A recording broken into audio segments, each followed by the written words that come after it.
chasing a high-flying hunter in the Pacific, a mammoth mako shark. Going away? Man. Oh, dude, he's right there. He's chasing us. Hang on.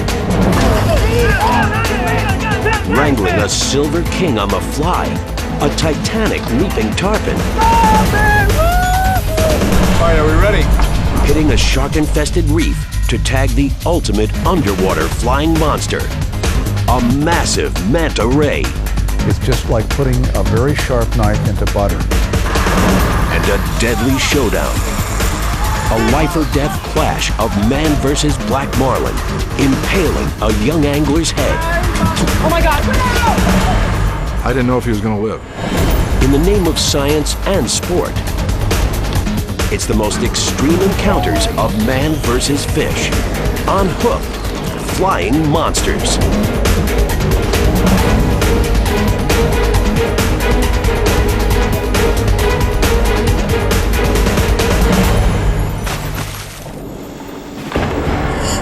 Leaping out of our rivers and oceans, they're the ultimate deadly daredevils. To kill or fight for their own survival, these amazing aerial acrobats take to the skies. And on the hunt or on the run, when these phenomenal fish fly, they defy gravity. How do they become top guns? In astounding encounters face to face, we uncover the secrets of these flying whoppers. When we look at the body of a fish, we see a body shape that is highly streamlined, the same way that an airplane is streamlined. What is good in water is also very good for movement in air.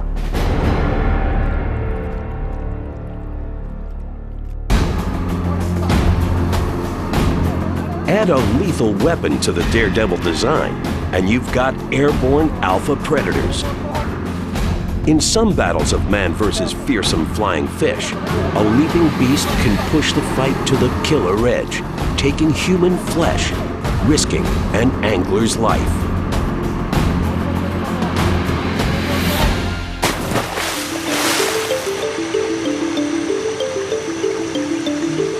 Peñas Bay, Panama, July 7th, 2005.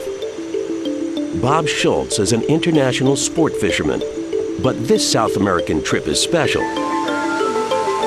His children, Stephen and Allison, are along for the ride.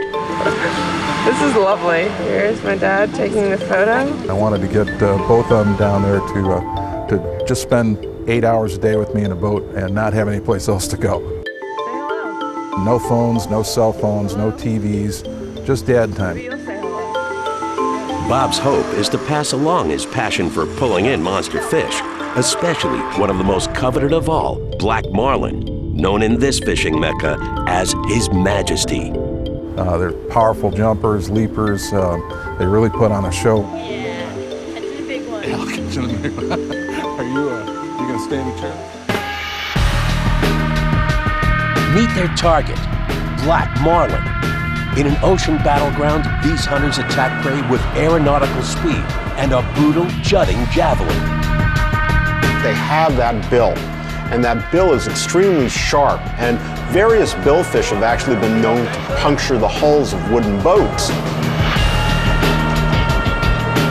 Record-setting marlin stretch over 4 meters, weighing in at almost 700 kilos.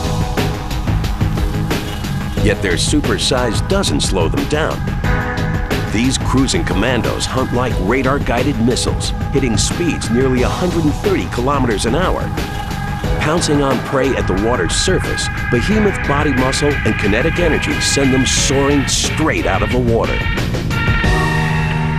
So marlin can jump about 10 feet out of the water, and that's pretty remarkable when you consider the size of the animal.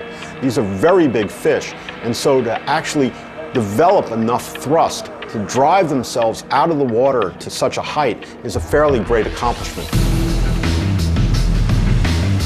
And once they're flying, marlin can keep going.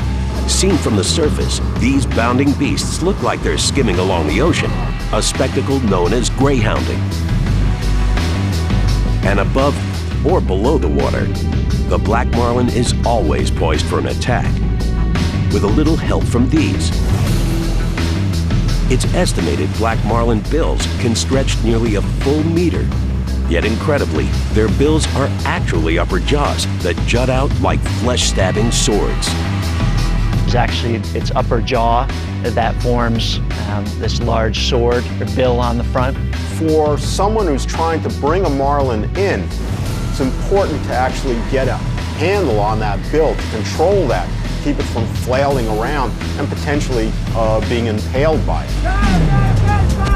For any angler, taking on a black marlin is a serious test of skill that can take a turn for the terrifying. Marlin look like pure muscle. They're just really thickly built fish. They fight back. You can't almost hold on to the rod sometimes because they're so strong. Now back in the boat, the Schultz family has no way of knowing their fishing trip is about to turn into a nightmare. Nearly 50 kilometers out to sea, the crew sets bait and casts into the ocean.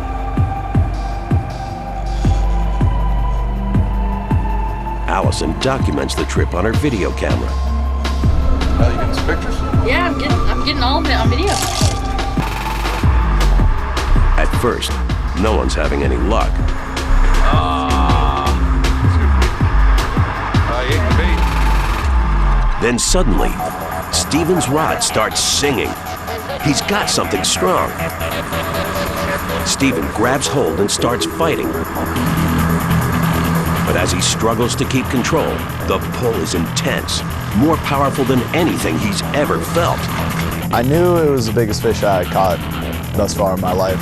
Even catching sailfish wasn't like that. It was just pulling so differently and so hard. In a flash, the fish makes a giant leap out of the water.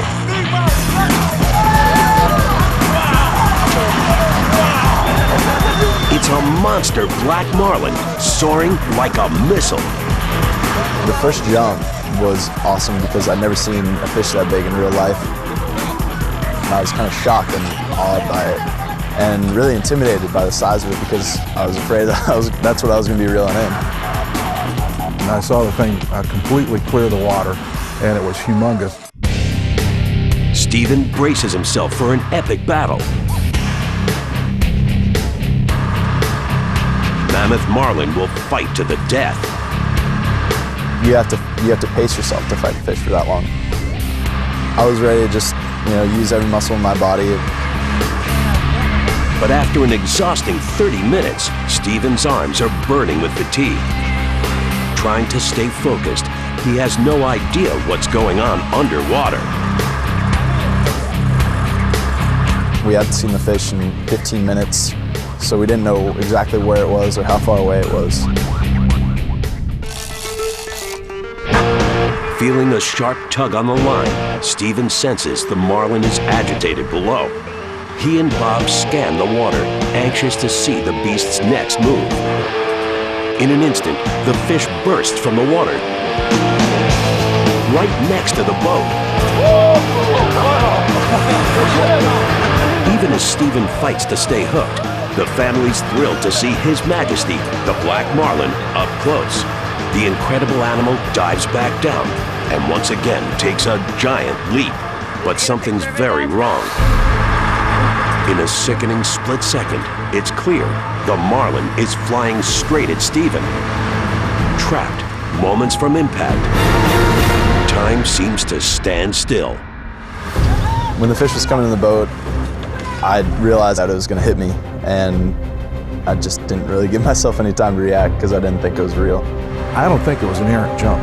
They're apex predators.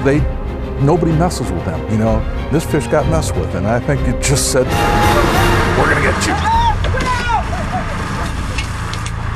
Oh my God, oh my God. The thrashing marlin's huge, an estimated 2.5 meters long and a whopping 270 kilos, big enough to do lethal damage to Stephen's head. It flies head-on, stabbing Stephen in the face with its bill. I woke up on the deck of the boat, and I was getting pulled into the corner, and the mates rushed over, cut the line. As the crew cuts the line, Bob rushes to his son. I didn't know if he was going to live. He was screaming in pain. I grabbed a towel and I shoved the towel on his face. And I honestly couldn't look at that point. And the situation gets worse. The boat isn't equipped with emergency supplies. Trapped at sea, hours from civilization, Bob does his best to keep his son calm as the ship races back to shore. But with each passing second, Stephen Schultz is on borrowed time. Back on land, Stephen's flown to a hospital in Panama City. All told, it's been 5 hours since the Marlin strike, and Stephen's ordeal is far from over. X-rays reveal 4 broken facial bones. Deep lacerations cut through the angler's mouth and throat. And now there's an even deadlier risk: infection. Marlin bills are covered in bacteria. Stephen's doctors administer Cipro, an antibiotic so powerful it's used to fight anthrax. The Marlin's bill went in my mouth, hit me in the back of the throat, came across my wisdom tooth scars that had just gotten removed, and tore up the upper part of my cheek, and then cut my cheek on the way out. It took about a month and a half for me to heal completely. That's all I'm thinking about. Though Stephen made a full recovery, some wounds take longer to heal. Stephen was very close to being killed that day. Oh my God. I can tell you that for the first couple of years, I thought about it every day. Every day. Today, father and son hold no grudge against the marlin. They continue to enjoy fishing trips around the world, though they take a few more precautions, especially around large billfish. I think we both have a newfound respect for marlin and what they're capable of. Our fishing experience has always been a good bonding time for us, and nothing's really changed, just we're a little bit more cautious when the fish get close. Deep in another flying fish destination, an angler's ready to take on an epic battle of fishermen versus airborne beast.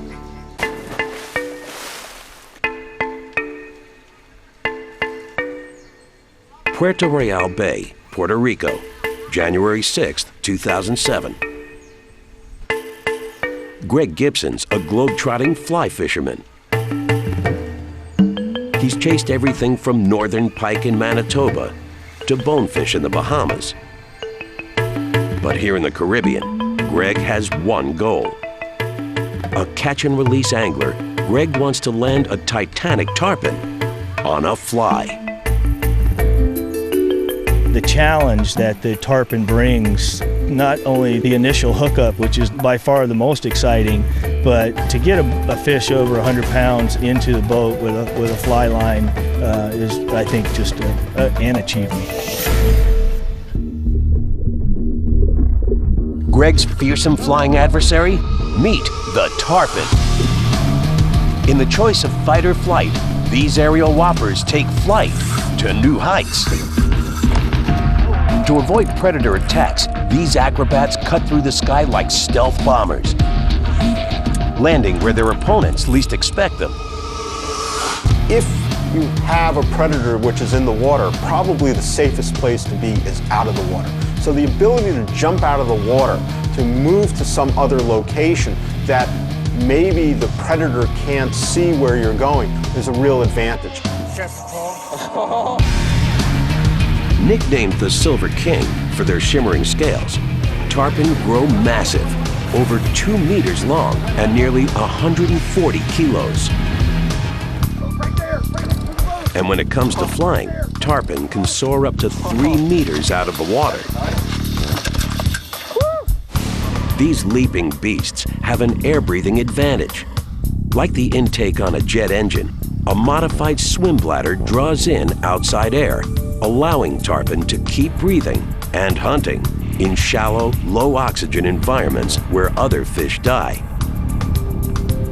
There's actually a tiny duct that connects the swim bladder to the gut.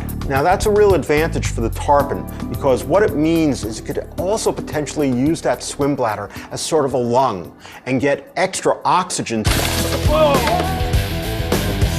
And one thing's certain, for any angler who dares to battle these flying fish in the flesh, hooked tarpon fight back in a leaping, epic fight to the finish.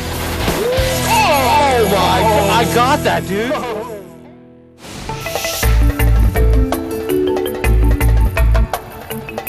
Here in Puerto Real Bay, Greg teams up with local tarpon guide Francisco Pochi Rosario. Hey, Senor Pochi, Greg, mi amigo. How are you? So renowned, he's nicknamed the Tarpon Hombre. Catching a big tarpon on a fly is like a holy grail for the fly fishing angler. What you try to do all your life. Oh, dude, I got that. Speeding out, Pochi heads toward a nearby tarpon hangout. As his guide anchors the boat, Greg warms up with a few casts. Hopefully we can catch a big one, a couple of them. I'm a lucky fisherman. I guarantee we're gonna hook some tarpon. Oh, tarpon right behind the boat, right behind the boat, right behind the boat. How far? Big fish. Suddenly, Pochi spots a group of tarpon. He calls out to Greg. Nice, right side, right there, about 75 feet. Greg focuses hard. There we go. Casts his fly. And misses.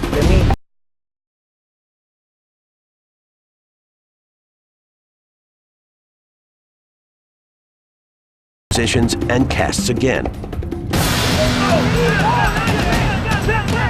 In a burst, the fish leaps from the water and snatches the fly. It's huge. When he came out of the water the first time, it's when we realized this is a very, very big fish. Then the anxiety starts kicking in is can I hold on to this thing? Oh, yeah, he's strong. Yeah, man. I saw the fish and I said, Greg, oh, Greg, you have a lifetime fish. Greg widens his stance and braces himself, waiting for the tarpon to take flight once again. Can't get over how strong he is, man. He has just got me doubled over here.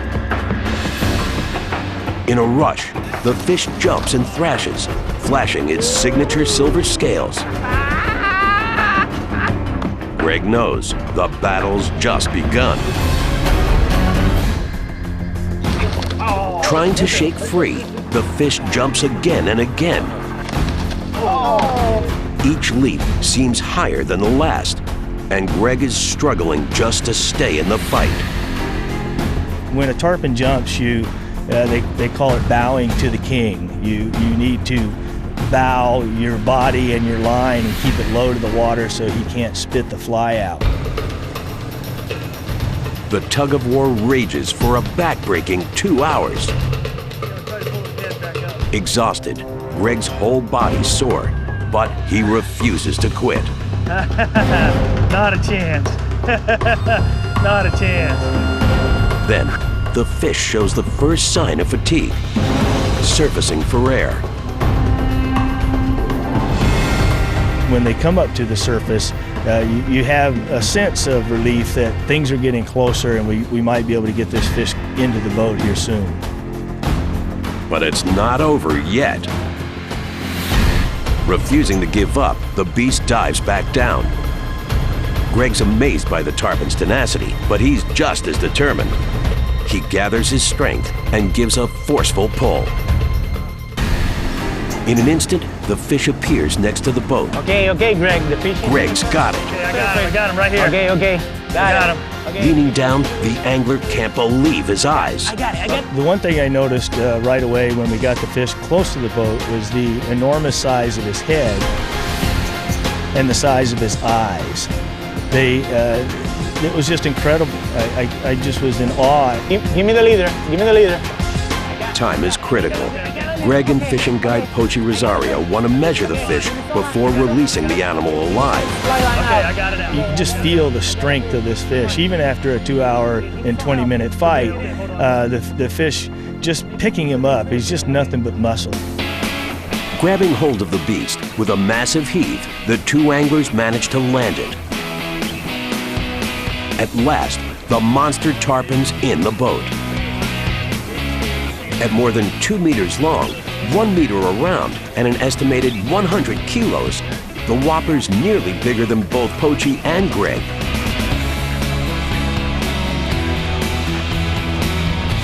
It was unbelievable. Hold it and take the photo and everything that, take the measure and everything.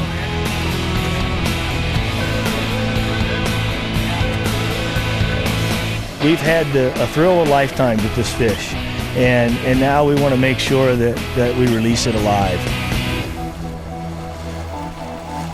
To protect species survival, Puerto Rican regulations stipulate all anglers must release tarpon back where they came from. Greg carefully lowers the fish into the water and holds it while Pochi gets the boat cruising. Running water through the gills delivers reviving oxygen. Finally, with a push, the titanic tarpon swims off. For Greg, it's a fly fishing catch and release of a career. My friend, that was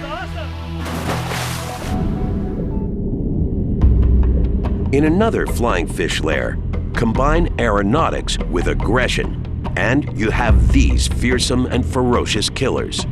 Apex predators who push their lethal leaps to the frightening limit. The last thing unlucky prey sees before death. The Mako shark.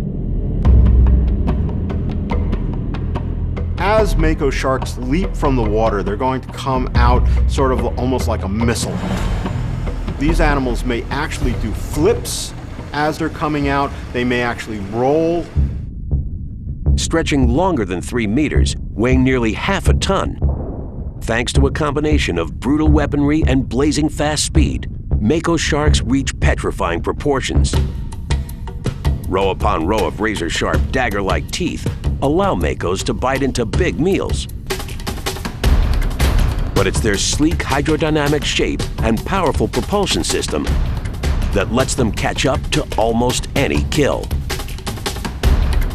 Mako sharks patrol through the water until they encounter a fish, and then they'll just use their burst of speed to attack. In and out of water, Mako bodies are built for the high-speed hunt. Tendons connect masses of oxygen-rich muscle tissue to a sickle-shaped tail fin. Rhythmic contractions work like pistons, generating powerful thrust to catapult Makos to high speed and high altitude. You need all that force, all that thrust, in order to drive the animal through the surface of the water and up to the heights that it can attain. And their flight plan is terrifying. Makos scout victims swimming above them and kill from underneath. Shooting upwards, clamping onto prey at maximum velocity, they break the surface in stunning and deadly displays. These animals have been known to leap out of the water as far as 15 to 20 feet above the water surface, which is fairly incredible for any animal. Fishermen battling these ferocious flying whoppers know, hook a Mako and you're in for one of the wildest rides in the ocean. When they run 300 yards out and do a double backflip 15 feet out of the air, that's what it's all about.